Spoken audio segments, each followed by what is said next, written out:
Os Paroleiros, todas as terças, quintas e sábados, uma nova roda de conversa bíblica e simples. Vambora, que hoje é dia de parola. Chegamos ao terceiro e último bloco de mais uma parola inédita, de número 111, a última, dentro do tema chamado para liderar essa semana, falando sobre o rei Saul. Primeiro e segundo blocos, falamos coisas incríveis. Eu quero convidar você, se você não assistiu o primeiro e segundo bloco, dá uma pausa nesse aqui, corre lá, para você entender o contexto de onde nós vamos chegar agora, porque agora chegamos ao ápice, né? A perícope desta roda de parola 2D, né? E aí, dentre tantos outros assuntos que a gente poderia puxar da história de Saul, eu quero abrir um versículo de Tiago 4, versículo 6. Ele vai falar a seguinte coisa: Deus resiste aos soberbos. Talvez seja aqui uma das chaves pela qual Deus rejeitou Saul, né? Poderemos entender que nas suas escapadas de marcha, a gente entende como um pecado, né? E pecado ele é passível de perdão desde que haja arrependimento, né? O que impede aqui o arrependimento é exatamente a soberba do coração. Então, soberba aqui, no entendimento, pode ser uma das chaves, ou quem sabe a principal chave da rejeição de Saul, tendo em vista que Deus tinha percebido que dali para frente já não haveria mais espaço para arrependimento. Mas o Wilsinho deu uma brecha aqui, uma levantada de bola no segundo bloco. Eu queria começar esse terceiro bloco aqui, tratando sobre esse assunto, né, que é a capacidade que todo líder deve ter de reconhecer os seus erros, né? Pode parecer que não, mas líder também erra, né? E é muito perigoso aquele líder que se coloca numa condição de intocável, né? Existe uma palavra, não vou lembrar a palavra mais, Paulinho, você que talvez vai se recordar, porque é um termo teologiquez aqui, a infalibilidade, lembrei, né? A infalibilidade da autoridade, ou seja, dependendo do cargo que ele exerce, ele é incapaz de cometer erros, né? Aqui eu acho que está um grande pontapé para a gente começar esse terceiro bloco aqui, porque, afinal de contas, líder também erra, né, gente? Infalibilidade, né? Conforme você usou, que é teologiquez, né? É teologia sistemática isso. E um autor que usa o termo infalibilidade é um sujeito chamado Wayne Grudem, e ele classifica a infalibilidade na sua doutrina de Deus, na teologia sistemática dele, na doutrina de Deus, ele classifica a infalibilidade como um atributo incomunicável de Deus. O que são os atributos incomunicáveis e o que são os atributos comunicáveis? Os incomunicáveis são aqueles que Deus não compartilha com ninguém. Os comunicáveis são aqueles que, por imagem e semelhança de Deus, eu carrego comigo. E, definitivamente, a infalibilidade é um atributo que não é humano. É um atributo que só vem de Deus.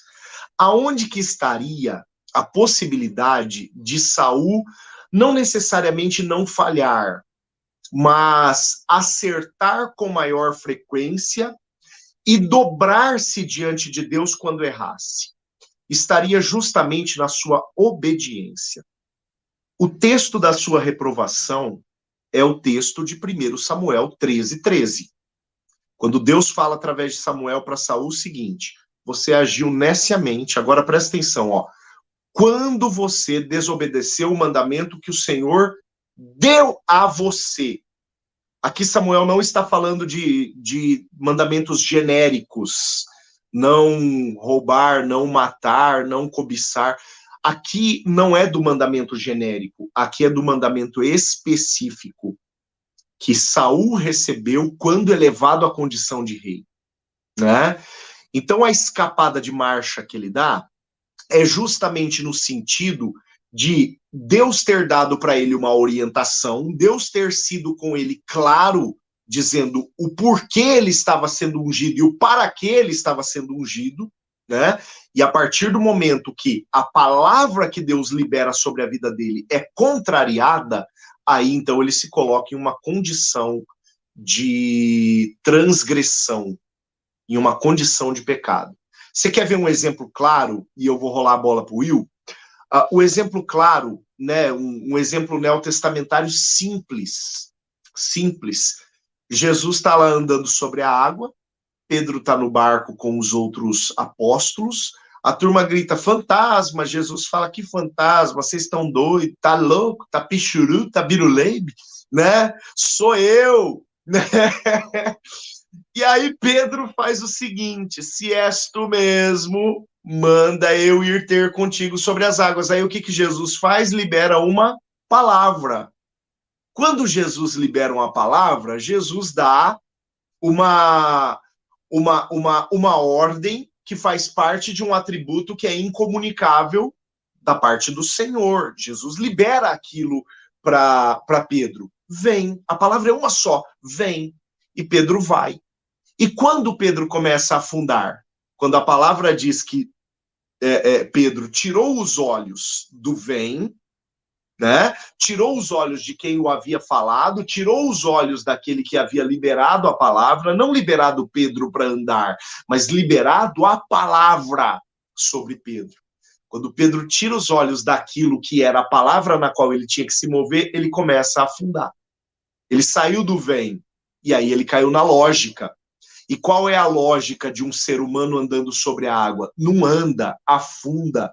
Qual é a lógica de alguém querer governar o povo de Deus sem Deus? Não governa, afunda. A lógica é essa. Saul voltou para a lógica. Vai governar com lógica. Tá louco? Tá pichuruco. Sensacional. Olha só, isso que você falou. Eu estava lendo aqui e a gente vê, né, que na trajetória de Saul, você vai vendo que é igual bêbado na ladeira, né? Só tá indo tá indo embora. Porque chega a ponto que tinha sido feito um voto, né?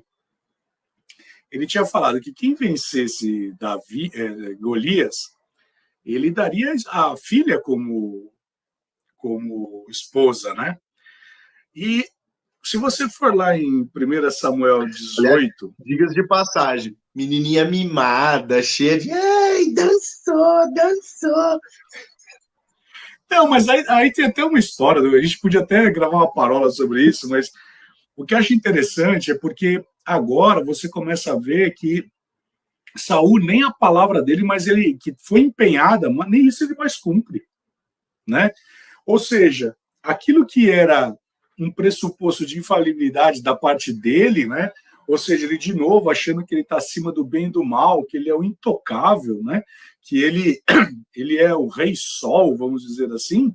Ele agora ele se posiciona de uma forma onde ele de fato ele fala, cara, para mim não importa o que eu falei. E aí é algo que nos frustra, né? Muitas vezes, como aí olhando na cadeira do liderado, não do líder, né? Do liderado, quando nós olhamos para o nosso líder, né? Para o nosso chefe, e nós não temos mais o brilho no olhar, como sendo como referência, porque se ele não consegue cumprir uma simples palavra, né? E é interessante porque se nós levarmos isso para Jesus, nós vamos ver que quando Filipe fala, mostra-nos o Pai, ele fala, oxe, que história é essa, rapaz? Quem vê a mim vê o Pai. Eu só faço aquilo que eu vejo o Pai fazer, eu só falo aquilo que eu vejo o Pai falar. E assim, né? Nenhuma das palavras do meu Pai caiu por terra, tudo aquilo que ele falou se cumpriu e está tudo certo. Né? A ponto da própria palavra dizer que Deus ele não é homem para que minta, nem filho de homem que se arrependa daquilo que prometeu. Então você vê que, trazendo isso do que você falou sobre o caráter de Deus aqui, isso é um grande desafio para o líder, né? E vamos lembrar que quando Paulo fala a respeito da posição de autoridade, ele vai falar que nenhuma autoridade está na posição que está se não foi constituída por Deus. A ponto de Jesus virar para Pilatos e falar assim: Pilatos, meu amigo, você não tem poder nenhum sobre mim se do alto não tivesse dado para você. Então você vê como esse aspecto, né, da liderança.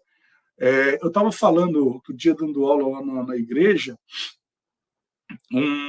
estava falando com um pai, eu falei assim: você já parou para pensar que você é o espelho de Deus para o seu filho? Ele fez assim. Eu falei: porque você vai ser a representação de Deus na vida dele. Se você não adotar uma postura de referência do caráter, dos atributos de Deus na vida do seu filho, teu filho se desvia. E aqui nós vamos vendo Saul, ele degringolando. Por quê? A musiquinha que ele ouviu fez com que ele escutasse, literalmente, aqui, você que está nos ouvindo, você que está nos assistindo, você vai entender onde surgiu a terminologia música chiclete. Por quê? Porque foi nesse momento que esse funk, que foi tocado para Saul, onde ele matou milhares, mas Davi matou 10 milhares. Isso ecoou até o dia que ele se matou, ou que ele foi morto. E dizem os estudiosos que a base dessa música era tum tcha tcha tum tcha tcha tum. Mas é sério isso, gente, porque essa música cantou muito nos ouvidos dele.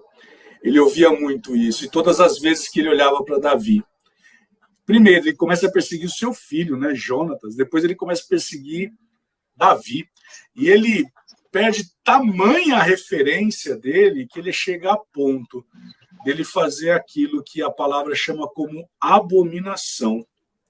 Porque aí, no final da carreira dele, e aí eu volto no início daquilo que eu falei, que na posição que você foi levantado, na posição que Deus te colocou, o melhor não é o começo. Talvez você tenha sido colocado numa posição de liderança e você está achando que você é a última bolacha do pacote, a última Coca-Cola do deserto, mas eu vou te dizer uma coisa: o melhor não é o começo, é o fim. É as pessoas, e aí eu vou me lembrar de algo que o Paulinho, não sei se ele tem ainda guardado, mas quando o Paulinho ele saiu daqui de São Paulo, eu entreguei uma palavra para ele que está lá em Provérbios, né, que diz sobre a memória do justo. Né, a memória do justo ela não é apagada, ela não é esquecida, né, porque a memória do justo ela é gravada, ela é cravada, ela é registrada, ninguém vai apagar aquilo que Deus escreveu. Mas no caso de Saul, ele foi o pior testemunho de um líder, porque ele começou bem, ele começou cheio do Espírito, ele começou profetizando, mas sabe, ele deixou com que o coração dele fosse contaminado, corrompido por uma única música. Ô Will, e a gente brinca com a música, mas olha só, Saul matou os milhares, Davi matou as dezenas de milhares. Aonde que está a mentira dessa canção, para Saul ficar tão bravo? Percebe? O orgulho levou esse homem a não aceitar o que realmente ele era e o que realmente Davi era. O orgulho desse homem levou ele a perseguir outro por conta de uma mentira, de um sofisma que ele construiu. E sobre sofisma, a gente sabe que o apóstolo Paulo escreve quando ele diz aos Coríntios que esse negócio vai dominar a mente do sujeito, que não batalhar, é o chiclete mesmo, vai dominar a mente do sujeito, ao ponto de ser chamado fortaleza. É uma fortaleza que se levanta na mente do cara e que só ele mesmo. Aí não era a musiquinha do Davi, aí não era a fala mansa do Jonatas ou a fala dos conselheiros dele. Só ele poderia derrubar, destronar o sofisma da sua cabeça. Só ele. porque ele construiu uma mentira, ele constituiu como mentira, acreditou numa mentira, colocou essa mentira numa posição que determinasse a sua vida, quando no fundo ele não aceita a realidade a seu próprio respeito, e a respeito daquele que Deus já havia ungido para ser o seu sucessor. E isso que você fala vem exatamente ao encontro do que o verdadeiro líder. Hoje, conversando com uma menina da minha equipe, uma advogada da minha equipe, ela falou assim: você já parou para pensar que na tua equipe você tem pessoas das mais variadas possíveis? Você tem que ter, assim, ela falando para mim, e eu virei para ela e falei da seguinte forma: exatamente isso é liderança. É eu identificar na diferença, no pensamento, no posicionamento, a melhor forma de extrair aquilo que é o resultado, para aquilo que é a missão, para aquilo que é o valor. Enfim, aí nós entramos num aspecto corporativo. Porque se eu quisesse que todos pensassem igual a mim, isso não é liderança, isso é autoritarismo. E isso frustra toda e qualquer liderança. Vocês estavam comentando aqui, me veio na memória um livro, talvez vocês não se recordem, mas do Edson Teixeira, lá de 20 anos atrás, quase. Estou até tentando caçar na internet aqui, não estou conseguindo achar, mas quando alguém melhor chega, né? Sempre em algum momento, alguém que é melhor do que você vai chegar onde você está, né? E eu acho que também esse tem que ser um dos principais objetivos de todo líder, né? Todo líder, um dos focos dele tem que ser de desenvolver pessoas e fazer com que pessoas que estão abaixo de você vão mais rápido e mais longe, né? O apóstolo Luiz Hermínio, aqui do Mevan, ele vai falar que isso em relação aos filhos, né? O desejo de todo pai é que os filhos cheguem mais rápido e vão mais longe do que os pais. E o líder, na verdade, também tem que ter essa coisa em mente, né? Assim, de desenvolver pessoas para aqueles que estão debaixo da gente alcancem, na pior das hipóteses, cheguem no mesmo lugar onde eu estou.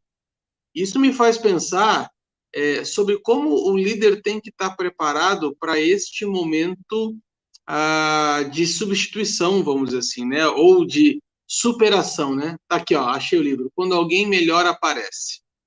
Depois eu mando para vocês um link aí. Mas assim que Davi chegou e matou Golias, né? E qual foi a postura de Saul? Eu preciso eliminar esse cara. Eu preciso perseguir esse cara. E hoje, quantas vezes a gente não vê líderes, e aí vamos falar do aspecto empresarial, Will, né? Quantos líderes matadores de bons profissionais a gente encontra hoje?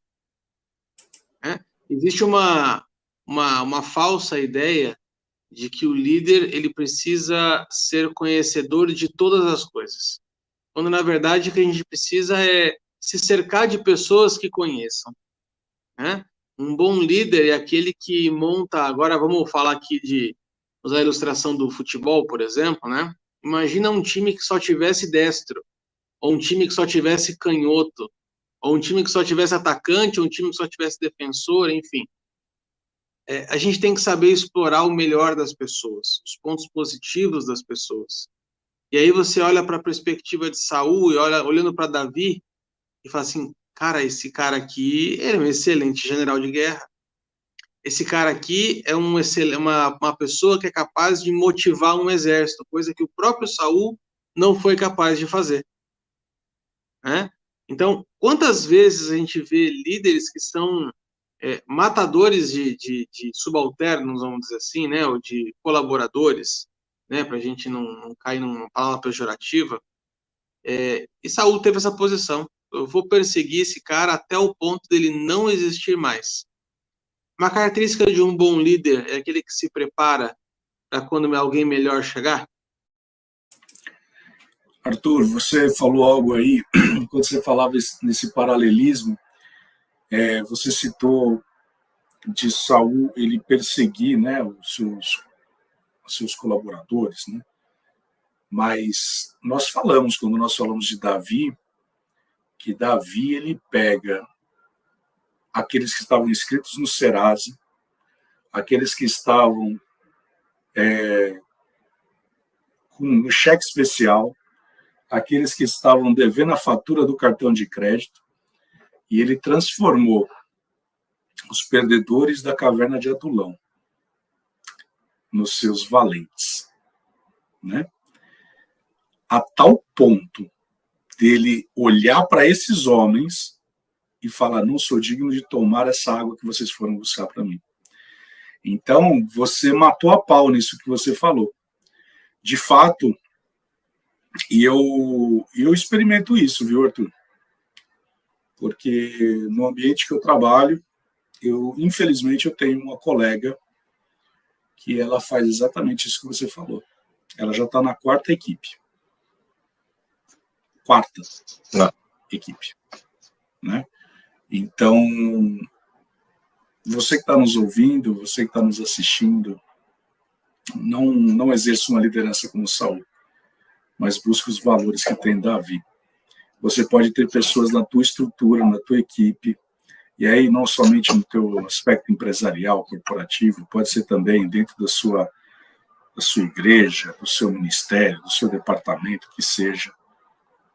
Olhe para essas pessoas, porque talvez ali você vai ter pessoas que vão ser valentes, que vão, inclusive, dar a sua vida, que foi o que aconteceu com Davi, né? Mas tenha também o coração de Davi, para que quando chegar diante de você aquela água, que saudade das águas, você saber que ali foi um preço de vida, né? Um preço muito alto. Agora, olha só, você perguntou, né, Arthur? Bom líder, ele se prepara para quando o melhor chegar. O melhor líder de todos, ele não se preparou para os melhores chegarem, mas ele preparou gente para fazer mais do que ele fez. Jesus disse, né? Por que vocês ficam maravilhados com o que eu estou fazendo? Vocês vão fazer coisas maiores, né? Então é antagônica à condição de liderança, é antagônico à condição de liderança esse sentimento, esse orgulho que faça com que o talento, o sucesso, o dom do outro seja enxergado por mim como uma ameaça e não como um potencial de crescimento de um corpo como um todo, né?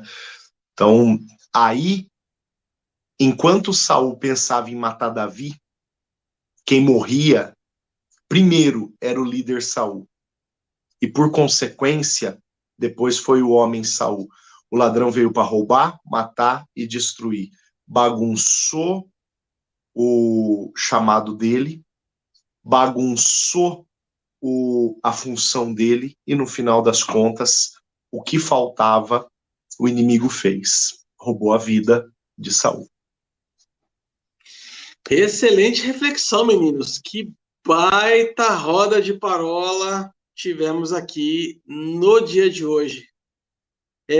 Acho que levantamos uma excelente bola aqui para o tema do mês que vem. Tema do mês que vem, tema novo. A partir de semana que vem, começaremos a falar sobre ele. O único. O verdadeiro.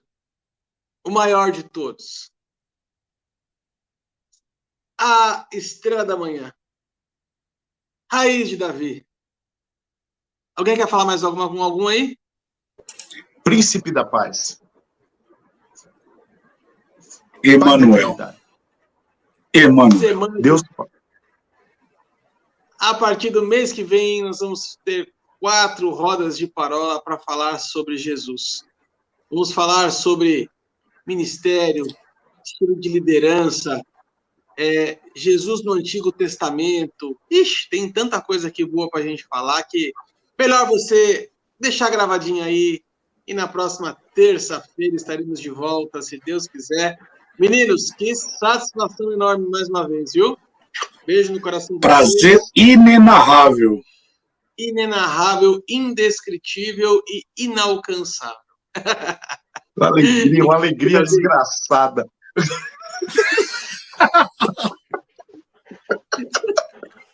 Até terça. Lembrei do Henricão agora.